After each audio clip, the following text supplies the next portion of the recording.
성경으로 풀어보는 일터 신학 13강 하나님의 나라와 그리스도인의 일 사복음서. 하나님의 나라라는 표현은 구약 성경에는 나오지 않습니다.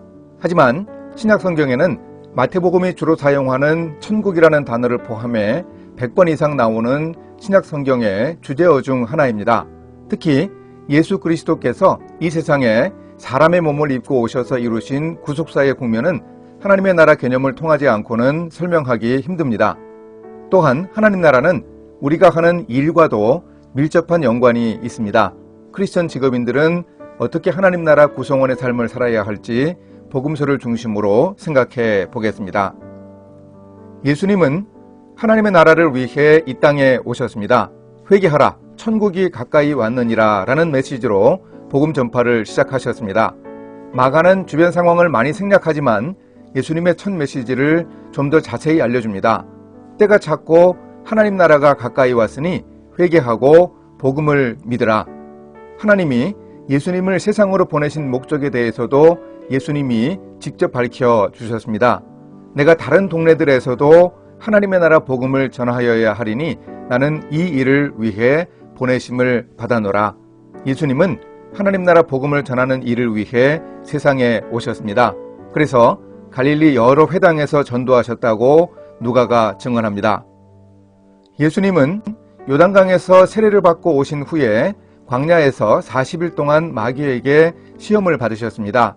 금식하신 예수님은 배가 고프셨는데 마귀가 시험합니다. 내가 만일 하나님의 아들이여든 이 돌들에게 명하여 떡이 되게 하라. 마귀가 참 교묘하지요. 예수님이 요단강에서 요한에게 세례를 받을 때 하나님이 너는 내 사랑하는 아들이라고 하신 선언을 마귀가 이용하고 있습니다. 만약 예수님이 돌로 떡을 만들지 못한다면 하나님의 아들로 인정하지 않겠다는 협박이고 고단수의 회유였습니다. 마귀의 첫 번째 시험은 요즘식으로 표현하면 복지와 자선을 통한 민생 문제 해결을 통해 하나님 나라를 속히 구현하라는 유혹이었습니다. 빵 문제를 해결하면 지도자가 될 수 있습니다. 오늘날에도 경제가 국가 리더십의 화두입니다. 사람들의 마음을 사로잡는 가장 빠른 지름길입니다. 이렇게 경제 문제를 해결하여 가장 빠른 방법으로 하나님 나라를 이루라고 마귀가 유혹했습니다. 1세기 당시 팔레스타인은 빈부의 격차가 극심하고 극단적 가난을 겪는 소외계층 사람들이 많았습니다. 당시 사회의 경제적 어려움과 고질적인 문제에 대해 누구보다 예수님이 잘 알고 계셨습니다. 예수님 마음속에서는 정말 그 흔한 돌덩이를 떡으로 만들어 배고픈 무리를 먹이고 싶은 충동이 들었을 겁니다. 그렇게 하실 능력도 충분했습니다. 그러나 결국 예수님은 마귀의 시험에 이렇게 대응하십니다. 기록된 바 사람이 떡으로만 살 것이 아니라 하였느니라. 예수님은 신명기 8장 3절 말씀을 인용해 먹거리가 중요하지만 세상의 문제를 그렇게 풀어내는 방식을 거절하셨습니다. 우리도 하나님의 입에서 나오는 말씀으로 살아야 합니다. 다음으로 마귀가 예수님을 높은 산으로 이끌고 올라가서 천하만국을 보이며 자신에게 절하면 그 모든 것을 다 주겠다고 했습니다. 이것은 정치적인 해결책을 통해 하나님의 나라를 이루라는 유혹이었습니다. 이스라엘이 세계의 무대에서 권세와 영향력을 행사하면 로마의 가이사도 더 이상 유대인들을 착취하고 욕보이지 못할 것입니다. 그 산꼭대기에서 예수님은 자신의 막강한 권력을 꿈꿀 수 있었습니다. 최고 권력의 자리에서 군중들이 환호하는 소리가 환청처럼 들려왔을 듯 합니다.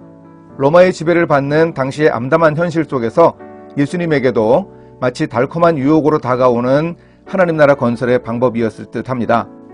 하지만 예수님은 정치적 해결로 메시아가 되라는 유혹을 일축하며 이렇게 말씀하셨습니다. 기록된 바 주 너의 하나님께 경배하고 다만 그를 섬기라 하였느니라. 신명기 6장 13절에 나오는 말씀으로 마귀의 유혹을 이겨내셨습니다. 하나님 나라는 사탄에게 절하고 세상의 권력을 얻는 방법이 아니라 하나님께 경배하고 하나님만 제대로 섬기는 일을 통해 세워질 수 있습니다. 두 번째 시험도 실패하자 마귀는 예수님을 이끌고 예루살렘 성전 꼭대기에 세우며 만약 하나님의 아들이라면 그곳에서 뛰어내리라고 했습니다. 이때 마귀는 시편 91편 11, 12절 말씀을 인용하면서 하나님이 보호하실 것이라고 유혹했습니다. 이 치명적 제안은 종교적 유혹이었습니다. 유대교의 핵심 장소인 성전, 하나님의 임재를 상징하는 그곳에서 뛰어내려도 아무런 이상이 없으면 유대교 지도자들이나 백성에게도 인정받을 수 있다고 마귀는 유혹했습니다. 그러나 예수님은 거절하셨습니다. 주 너의 하나님을 시험하지 말라 하였느니라. 역시 신명기 6장 16절 말씀을 인용하며 예수님은 종교적 문제 해결 방법을 통한 하나님 나라 세우기를 거절하셨습니다. 사탄은 치밀하고도 집요하게 가깝고 편하고 좋은 방법으로 하나님 나라를 세우라고 유혹했습니다. 빵과 산과 성전은 예수님이 광야에서 맞서 싸운 세 가지 사회 제도입니다. 이 세 가지는 오늘날에도 여전히 영향 미치면서 하나님 나라가 정착하는 데 방해하는 세력입니다. 이런 시대적 난제와 씨름한 예수님은 결코 그 문제들의 해결로 하나님 나라를 이룰 수 없다고 단호하게 유혹을 이기셨습니다. 예수님은 손쉽게 임하는 하나님 나라를 거부하셨습니다. 경제 문제 해결로도 하나님 나라가 임하지 않습니다. 정치 문제 해결로도 하나님 나라가 임하지 않습니다.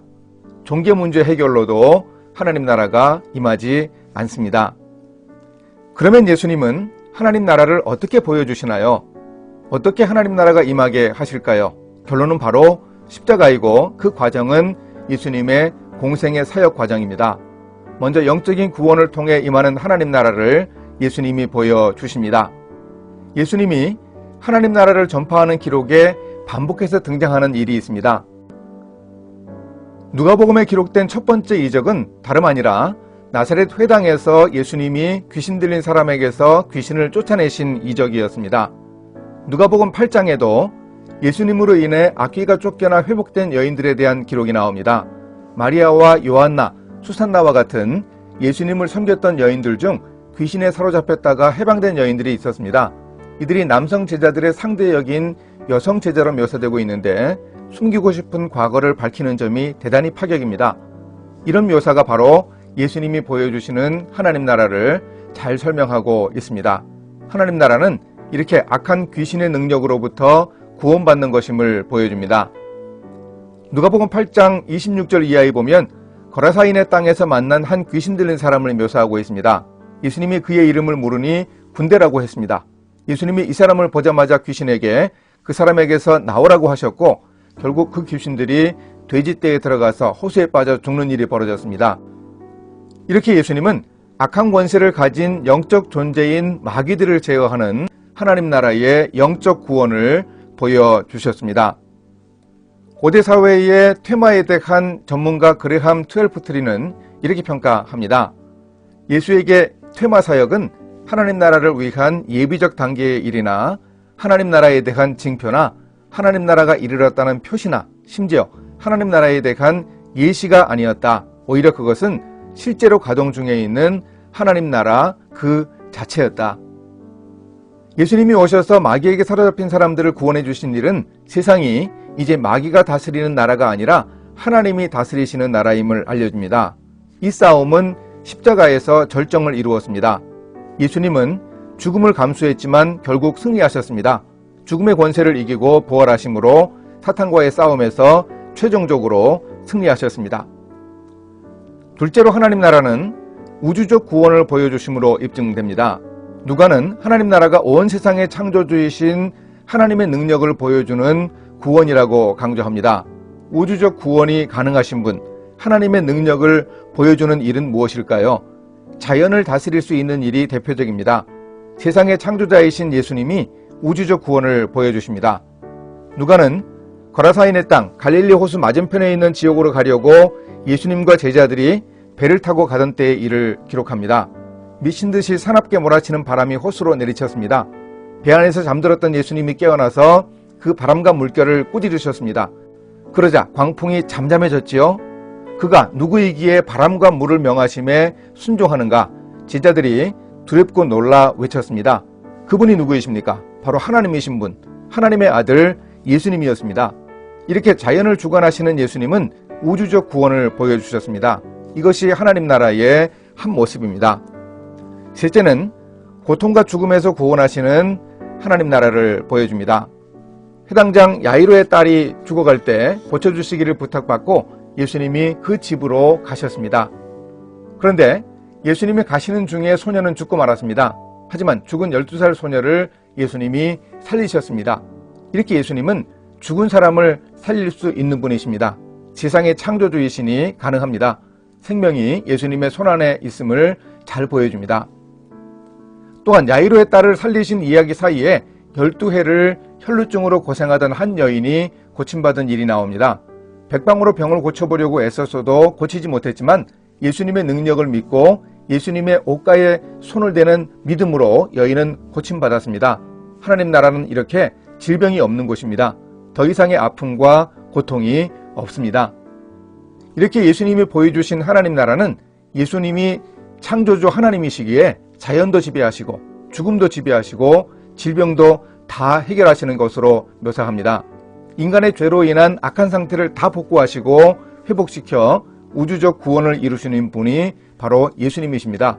이런 일들을 통해 예수님은 하나님 나라를 보여주셨습니다. 예수님은 또한 하나님 나라를 선명한 그림으로 보여주셨습니다. 그뿐만 아니라 하나님 나라에 대해 말씀으로 알려주셨습니다. 하나님 나라 이야기를 비유의 형태로 자주 말씀하셨습니다. 여러 동네에서 사람들이 모여 일종의 연합집회였는데 그곳에서 예수님이 비유로 말씀하십니다. 4가지 땅에 떨어진 씨앗의 비유였습니다. 이런 비유가 어떤 의미를 가지고 있는지 예수님이 이제 직접 알려주십니다. 하나님 나라의 비밀을 아는 것이 너희에게는 허락되었으나 다른 사람에게는 비유로 하나니 이는 그들로 보아도 보지 못하고 들어도 깨닫지 못하게 하려 함이라. 제자들에게 하나님 나라의 비밀이 허락된 이유는 그들의 똑똑함 때문이 아니었습니다. 예수님이 비유를 풀어 알려주시니 제자들이 깨달았습니다. 그러나 다른 사람들은 깨닫지 못하게 막는 것이 비유의 또 다른 목적이었습니다. 이런 비유의 특징을 염두에 두고 예수님이 직접 알려주신 이 비유에 대한 해설을 살펴보겠습니다. 길가에 뿌려진 씨는 말씀을 들어도 마귀가 그 마음에서 말씀이 자라지 못하게 빼앗는 것이라고 하셨습니다. 마귀가 믿어 구원 얻지 못하게 하려고 하니 안타깝고 이런 사람은 불행합니다. 씨가 바위 위에 있다는 것은 처음엔 기쁘게 말씀을 받아도 시련을 당하면 배반하는 사람으로 역시 불행합니다. 가시떨기에 떨어진 씨는 어떤가요? 이생의 염려와 재물과 향락의 기운이 막혀 온전히 결실하지 못하는 자라고 합니다. 좋은 땅에 떨어진 씨처럼 착하고 좋은 마음으로 말씀을 듣고 지켜서 인내로 결실하지 못하는 이유가 무엇인가요? 바로 이 가시떨기에 떨어진 씨앗에 해당합니다. 이생의 염려, 재물과 향락은 바로 경제적인 문제로 시험드는 상황입니다. 우리가 하나님 나라의 비밀을 제대로 깨닫지 못하는 이유를 예수님이 잘 지적하셨습니다. 특히 직업을 가지고 일하는 사람이라면 더욱 공감하며 예수님의 말씀을 새겨들을 수 있습니다. 누가복음의 저자 누가가 이렇게 경제적인 문제를 하나님 나라와 연관시키고 있습니다. 예수님이 마귀에게 시험을 받으실 때도 중요한 문제 하나가 바로 빵에 관한 경제 문제였습니다. 예수님은 경제 문제 해결로 하나님 나라가 세워질 수 없다고 단호하게 거절하셨습니다. 누가복음이 이런 경제적 문제에서 제대로 회개해야 하나님 나라에 들어갈 수 있다고 강조합니다. 씨 뿌리는 자의 비유에서 하나님 나라 백성에게 위협이 되는 것은 바로 근심과 재물, 인생의 향락입니다. 우리 직업인이라면 승진, 아파트, 명품, 고급 자동차 같은 욕망이 하나님 나라가 임하여 확산하는 것을 막을 수 있다는 뜻입니다. 우리는 우리 인생에서 제대로 판단할 수 없게 만드는 이 탐욕을 조심해야 합니다. 예수님은 부와 재산의 축적에 대해 부정하지 않으십니다. 그러나 탐욕은 신랄하게 비난하십니다. 이렇게 누가복음이 경제적인 부분에서 하나님의 뜻을 찾는 일을 매우 중요하게 보면서 강조합니다. 하나님 나라는 특히 경제 문제에서 바로 서야 함을 기억해야 하겠습니다. 이런 경제 문제와 연관해 예수님이 보여주신 하나님 나라의 모습이 있습니다. 하나님 나라에서는 배고픔이 없고 사람들이 풍요를 누릴 것입니다. 예수님은 한 아이의 작은 도시락을 가지고 축사하신 후 사람들이 원하는 대로 나눠주어 배부르게 하셨습니다. 인생의 근본적인 고통을 이렇게 예수님이 직접 해결해 주셨습니다. 배고픔이 없는 하나님 나라의 모습을 예수님이 직접 보여주십니다. 이 일이 하나님 나라에 중요해서 예수님은 오병이어와 또 다른 칠병이어의 이적을 베풀어서 사람들에게 천국을 미리 맛보여 주셨습니다. 특히 요한복음에서는 오병이어 표적의 의미를 밝히면서 예수님이 바로 하늘에서 내려온 생명의 떡이라고 말씀하십니다. 하늘에서 내려온 떡을 먹는 자는 마지막 날에 부활하고 영생을 얻을 것입니다. 하나님 나라의 또 다른 특징 하나는 새로운 가족 공동체라는 점입니다. 하나님 나라를 구성하는 가족에 대한 새로운 정의를 내려주십니다. 찾아온 어머니와 동생들이 꽤 무안했을 정도로 예수님은 파격적인 말씀을 하셨습니다. 하나님의 말씀을 듣고 행하는 사람들이 자신의 어머니와 동생들이라는 겁니다. 어떤 뜻입니까? 예수님이 전하신 하나님 나라 선포의 복음을 듣고 행하는 사람이 하나님 나라의 가족입니다. 하나님 나라는 바로 이렇게 예수님의 하나님 나라 선포로 새로 탄생한 공동체입니다. 가족의 혈연 관계를 넘어서는 새로운 가족으로 구성됩니다. 그러면 누가 하나님 나라에 들어갑니까? 십자가 사역을 위해 예루살렘으로 올라가는 마지막 여행길에 만난 몇 사람들을 공간복음서가 기록하는데 그 중에 한 부자 관리가 있었습니다. 내가 무엇을 하여야 영생을 얻으리까? 라고 중요한 질문을 했습니다. 이 부자 관리와 대화하는 일에 대해 예수님이 하나님 나라에 들어가기라고 명확하게 말씀하시면서 가르치셨다는 점이 인상적입니다. 재물이 있는 자는 하나님 나라에 들어가기가 심히 어렵도다. 당시 사람들의 생각대로 이 부유함을 하나님의 복과 비슷한 의미로 이해하고 있던 제자들은 의아했습니다. 그러면 부자가 들어가기 힘들다면 도대체 누가 하나님 나라에 들어갈 수 있습니까?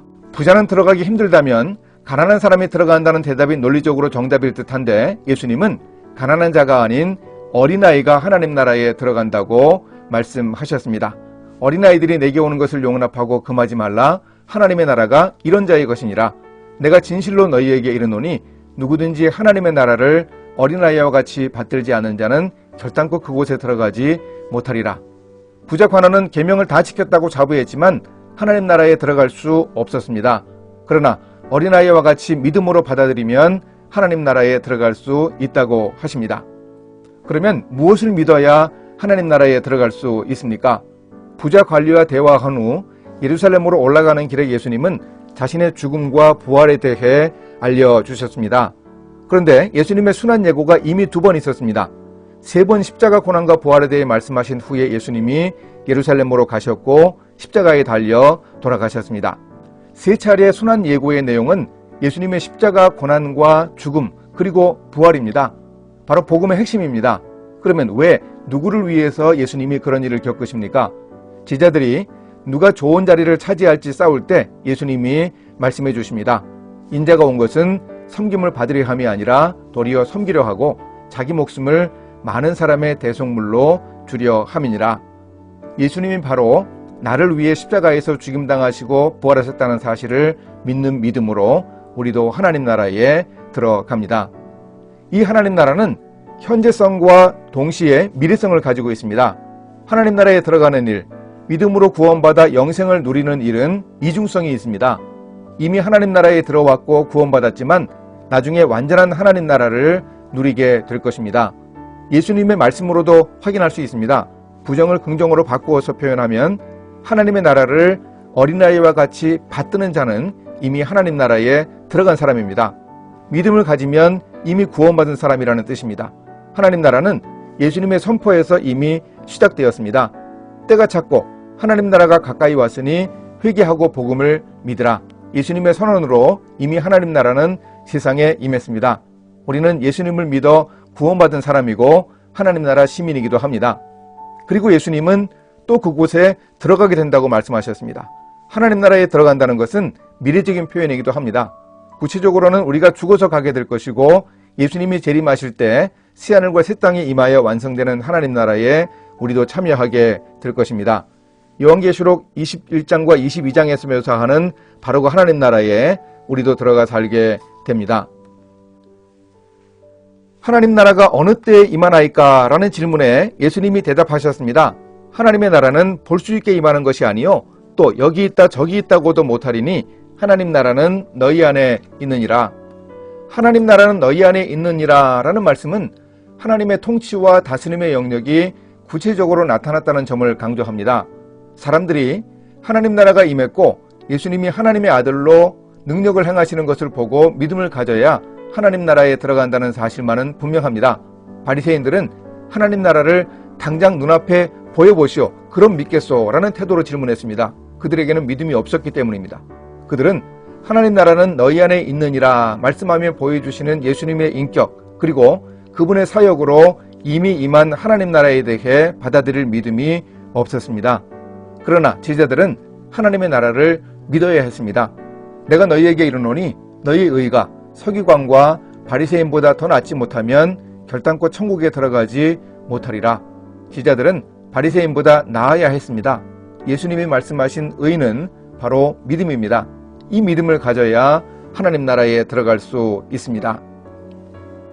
복음서에서 말하는 하나님 나라와 일에 대해 이렇게 정리할 수 있습니다. 예수님의 성육신과 능력 행하심, 십자가 죽음과 부활로 하나님 나라가 임했습니다. 하나님 나라는 하나님의 통치와 다스림을 통해 그 현재성을 분명하게 알려줍니다. 그리고 예수님이 다시 오실 때 새하늘과 새 땅이 임하면서 장차 임할 하나님 나라의 미래성에 대해서도 우리는 늘 명심하고 살아야 합니다. 다음 14강에서도 이 하나님 나라와 직업인의 관계에 대해 더 살펴보겠습니다. 감사합니다.